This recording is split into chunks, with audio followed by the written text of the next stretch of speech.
So the webinar is called, Weather the Storm or Sell Umbrellas. So it's about perspective and what you can do in this particular situation. So if you look over the news, these are just some things I pulled today. There's a lot of uncertainty in terms of the economy. The coronavirus is impacting things. It's impacting what businesses are doing. There's a lot of people that are taking a wait and see approach to what's going on. There are people that are being furloughed. There are people that are organizations that are being impacted, and that's all real. All of those things are happening, and it's important that we understand what we can do about it. Working through. So the importance of offense, and this, I wrote a thing or two here about if you do nothing or you simply focus on not failing. If all you're focusing on is defense, then you're really not preparing to succeed. You may succeed at not failing, yet the best you can hope for is still worse off than you were yesterday. There are others, your competitors maybe, that are taking the time to, quote unquote, sharpen their axes, changing their delivery models, preparing for the surge, and getting stronger.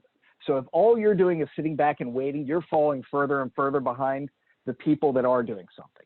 So in the end, you can't win only by playing what I call offense or defense. You need to do both. But here's a scenario that could play out in certain companies where, let's imagine you have a certain revenue or sales or whatever you're looking at here. And around March is when you started to see an impact here in the United States. And then it's likely going to go down further in April, possibly May, again, depending on what happens, and nobody really knows. This could ramp up sooner. It could be longer. But there's a dip here, a significant dip.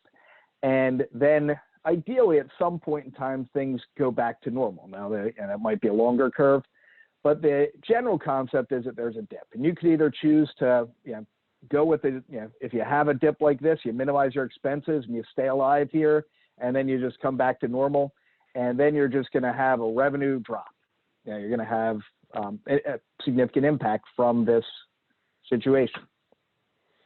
So the first thing, in order to be successful, in order to not only weather the storm, but to take advantage of the opportunity that it presents, you need to know your numbers. The world and the economy, your customers, your business is changing more dynamically. It's changing more frequently now than it probably ever has. Things are changing every single day.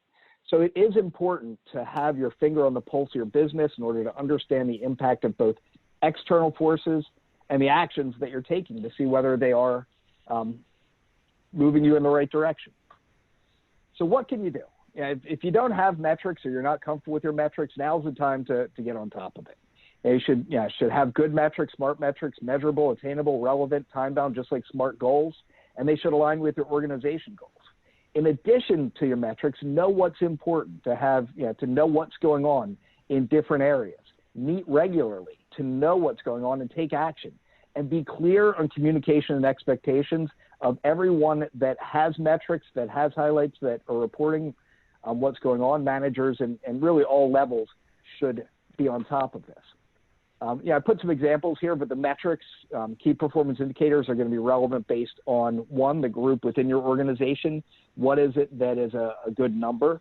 And two, as your industry or organization, what are the right numbers? But more important, what should you be doing right now? So if you as an organization were looking at things every month or every other week, here at our organization, we looked at things typically either every other week or monthly. You should be looking at them twice a week now. The world is changing much more rapidly than it ever has. So you need to look at your numbers more frequently than you ever have. In addition to that, if you had compared things, say month over month, that's what we had done. We looked at this month compared to last month, the month before compared to last month, the month before that, or this month compared to last year in this month. You can't do that anymore. It really needs to be week over week. You need to see how did things compare first week in March, second week in March, third week in March, really going all the way through. So you need to take a much more granular approach to the numbers. And no longer can you accept that the numbers are not okay because of data entry issues, because of other challenges to getting the numbers right. Now's not the time to tolerate it. Before, for example, I've heard that the numbers aren't right because service delivery was more important or product delivery was more important than updating the numbers or getting the numbers to be right. They're both important. and it's more important now. So with everything else, you can't succeed if you don't know what you're looking at. So what can you do?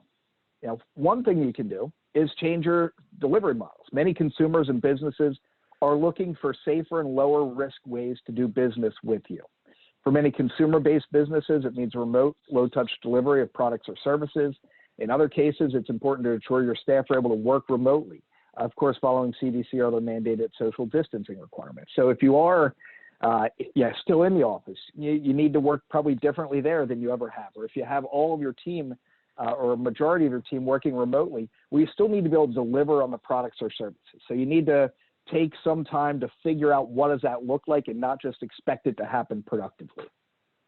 So what are some examples of what different organizations have done? I mean, you look at telemedicine is, in many states, it is now some of the barriers to that are going down. And it's a new model that different types of practices are now employing. Online learning.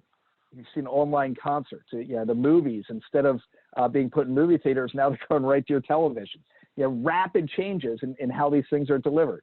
Even things like video repair services. People are less comfortable having someone come to their house to repair their dryer, so they'll have someone on their phone doing that with them, and you can charge for those types of things. Low-touch service delivery models, curbside operations, delivery, drop-off, pickup. You've seen it where I've seen restaurants where they've turned into takeout model where they set things up and they'll deliver to the road much more than they ever have, if they ever had it at all. Making sure, as I mentioned, that staff can deliver, working remotely, securely. Security has not been as big an emphasis now with remote staff as I feel it should be, and making sure, of course, that following best practices in terms of safety. And also adjusting the target market. Again, if your target market was a certain group, a certain industry, certain consumer base, well, the target audience now is probably different. There's more people at the consumer level that are out of work, working from home. Different types of industries are busier, and other industries are completely shut down right now. So you really need to look at who your target market is and adjust that quickly as well. So you really need to become agile with this. So again, now imagine the same graph that I showed. However, you're able to make up some. And again, the numbers here are all illustrative. But the idea is that by providing a different method of delivering products or services, something you may not have thought of before, you're able to increase some revenue here that you may not have otherwise been able to. So what's next? Adding capacity. So I call it preparing for the surge. Many locations are requiring or encouraging people to stay at home. Organizations are placing holds on new projects. There's many important but not essential activities that are being placed on hold. But I believe people and organizations will essentially need these. If someone needed to have their hip replaced a month ago, but they can't do that because they don't want to go into the office, or they can't go into the office now to do that, they're still going to need their hip replaced. People need haircuts, and maybe there are fewer haircuts that will take place. But when all this dies down, the places that cut hair are going to be very, very busy with people that whose hair is growing like mine. Projects will be reinitiated. People will have an urge to travel more now than ever after being stuck inside their homes, and so on and so on. So you need to prepare now for what is, I believe, inevitable, that there is going to be a surge, and that's going to happen after this starts to die down. So now imagine the same curve here, but now I'm talking about the surge. So after this dies down, there will likely be a surge of people that need your products and services that would have gotten them in here. So if you just stay at the same capacity, then you're not going to take advantage. You're just going to delay it into the future, and you're not really going to catch up on any of this lost revenue. So, adding capacity and preparing for the surge is very important. So now you bring all of these things together. Many locations, again, are encouraging this. You're not going to be able to take advantage, as I mentioned, with the surge. And then if we go all the way back up to the service delivery, finding new ways to work with your customers, finding new ways to deliver your products and services. You bring all of those things together and now figure out what's going to work permanently. Better metrics. Figure out whether you can continue to provide different service delivery models. take advantage of the streamlined processes forever. You've now worked with your employees and found ways to improve loyalty with them with customers. Don't leave that. Don't lose that. And if you bring all that together, not only do you get make up for some of the losses that are or will be occurring here, but you can continue to take advantage forever.